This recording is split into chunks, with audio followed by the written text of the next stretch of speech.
Hello दोस्तों, मेरे channel exam times with Saurabh में आपका स्वागत है।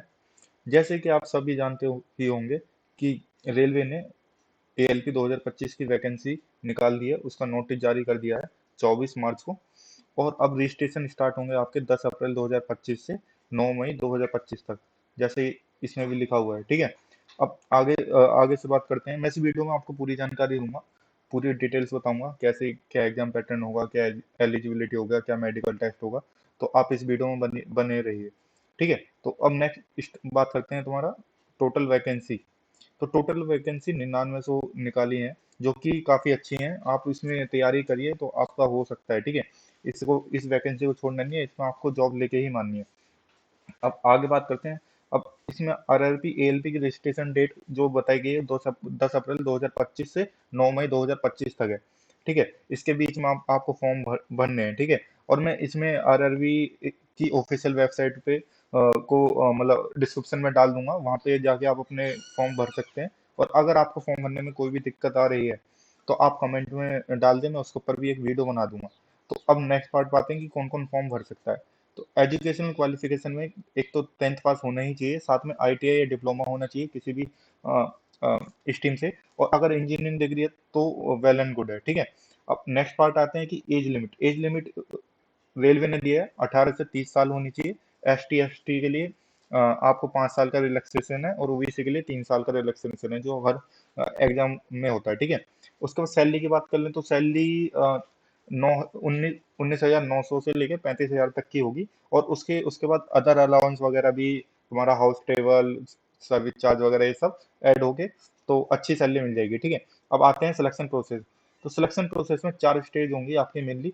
तो पहली स्टेज होगी तुम्हारी CVT 1। ठीक है। CVT 2, फिर होगा आपका CBAT, ये होता है कंप्यूटर बेस्ड एप्टीट्यूड टेस्ट, और ये सिर्फ लोको पायलट के लिए होगा। ठीक है। अब स्टेज 4 होता है आपका डॉक्यूमेंट वेरिफिकेशन। तो ये आपकी मेन चीज है। अब मैं आपको बताता हूँ कि एग्जाम का पैटर्न क्या हुआ। तो CVT 1 में क्या है कि आपका स्क्रीनिंग टेस्ट है, सिर्फ स्क्रीनिंग होगी, इससे आपकी कट ऑफ क्लियर करना है आपको, और नेक्स्ट पार्ट के लिए आपको आगे बढ़ जाना है। ठीक है। तो अब मैं बता देता हूँ, 75 मार्क्स होंगे टोटल। टोटल 75 मार्क्स होंगे, और ड्यूरेशन आपका 1 घंटा होगा। ठीक है। अब इसमें क्या क्या सब्जेक्ट हैं, एक तो मैथमेटिक्स है जो कि 20 मार्क्स का आएगा। ठीक है। दूसरा है जनरल इंटेलिजेंस एंड रीजनिंग आएगा 25 मार्क्स का। तीसरा है जनरल साइंस, और 20 मार्क्स का आएगा ये। और चौथा है general awareness and current affair, जो कि 10 मार्क्स का आएगा। लेकिन इसमें ध्यान रखिए, ये मतलब 1/3 नेगेटिव मार्किंग है, दैट इज 0.33 पर रॉन्ग आंसर। ठीक है।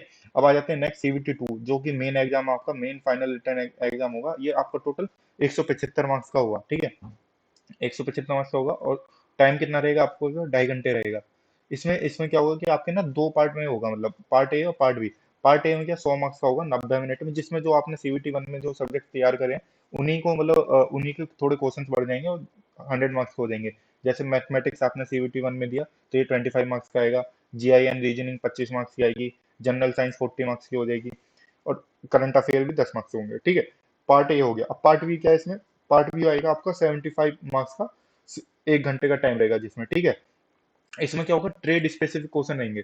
जो आपने जैसे जो आप जैसे मैकेनिकल से आपने करा है तो मैकेनिकल करेंगे, सिविल से करा है तो सिविल के, इस तरीके से रहेंगे। इलेक्ट्रिकल से इलेक्ट्रिकल वालों के लिए। लेकिन इसमें भी ध्यान रखना कि आपको 1/3 नेगेटिव मार्किंग है, तो आपको क्वेश्चन वही अटेम्प्ट करने हैं जो आपको फुल कॉन्फिडेंस हो, वरना आपका चांसेस कम हो सकते हैं। इसके बाद आता है आपका थर्ड स्टेज क्या है, कंप्यूटर बेस्ड एप्टीट्यूड टेस्ट है, जो कि मैं आपको पहले बता चुका हूँ। ये सिर्फ एएलपी वाले लोको पायलट के लिए ही होगा। इसमें क्या होता है कि इसमें खास बात क्या है कि इसमें कोई तुम्हारी नेगेटिव मार्किंग नहीं है। ठीक है। लेकिन इसमें क्या होता है कि अगर जैसे जैसे 1000 वैकेंसी निकाली है रेलवे ने, तो 8 गुना बच्चे लेंगे, मतलब 8,000 बच्चे सेलेक्ट करेंगे इस टेस्ट में। तो ये भी इंपॉर्टेंट है, ऐसा नहीं इंपॉर्टेंट नहीं है, आपको ये क्लियर ही करना पड़ेगा। नेगेटिव मार्किंग मतलब तो ये नहीं है कि आप फ्री में कुछ भी करो, तो अच्छे से करो, इसको क्वालिफाई करना पड़ेगा। फिर लास्ट स्टेज आ जाता है डॉक्यूमेंट वेरिफिकेशन, जो कि आपका फाइनल स्टेप है। ठीक है। और एक बार डॉक्यूमेंट वेरिफिकेशन होने के बाद आपका मेडिकल टेस्ट होगा, और मेडिकल टेस्ट के बाद आपको जॉब मिल जाएगी। ठीक है। तो आरआरबी एलपी के बारे में ये जानकारी आपको कैसी लगी? अगर आपको अच्छी लगी तो उसको लाइक करिए, और मेरे channel exam time with Saurabh को सब्सक्राइब करिए। और अगर आपको अगर कुछ भी डाउट है, कहीं भी अगर आप फॉर्म नहीं भर पा रहे हो या कुछ भी दिक्कत आ रही है, आपको मेडिकल में नहीं पढ़ पा रहे हो नोटिफिकेशन अच्छे से, तो मुझे कमेंट करके बताइए, मैं आपको उसका सॉल्यूशन दूंगा। ठीक है। और हो सके तो मैं आरआरबी के जो फॉर्म कैसे फिल करते हैं वो भी मैं नेक्स्ट वीडियो में आपको बता दूंगा। Thank you.